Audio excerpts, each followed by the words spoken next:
Scarcity is a foundational concept in economics. In simple language, it means that we cannot have everything we desire. Resources necessary to produce goods and services are limited, but human desire for goods and services is unlimited.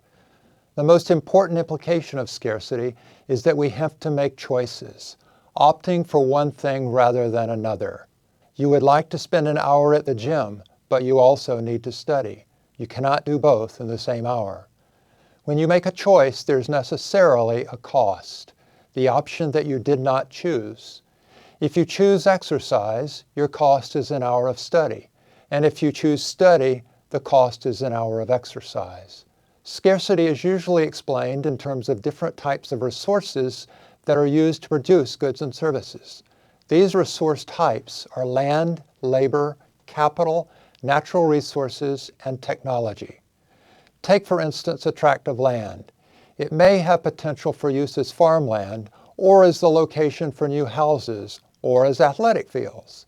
If its best use is for housing, and the next best use is as farmland, the value of the land as farmland is the cost of using it for housing. The difference of value in these two uses is the net benefit. Let's consider the question of how the decision about the use of land will be made. Privately, by the owner of the land, or by government officials. If the invisible hand works well, this means that decisions by the owner of the land and others who might buy it, such as the housing developer, work through the market to get the land into its highest valued use. Allocation of resources through markets is efficient. In the case of a failure of the invisible hand, where market allocation is inefficient, the question becomes whether resource allocation by government might be better. This would be a form of central planning. A recurring question in economics is, who is in the best position to make choices that scarcity requires us to make? Private owners of resources or public officials?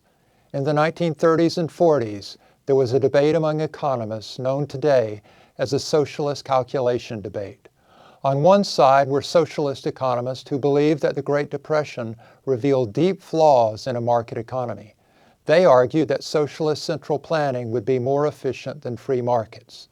On the other side of the debate were economists who believed that markets were superior to central planning. Friedrich Hayek was one of the defenders of markets. In the next segment, we will see that Hayek's defense of markets and his critique of central planning put the matter of resource scarcity in an entirely new light.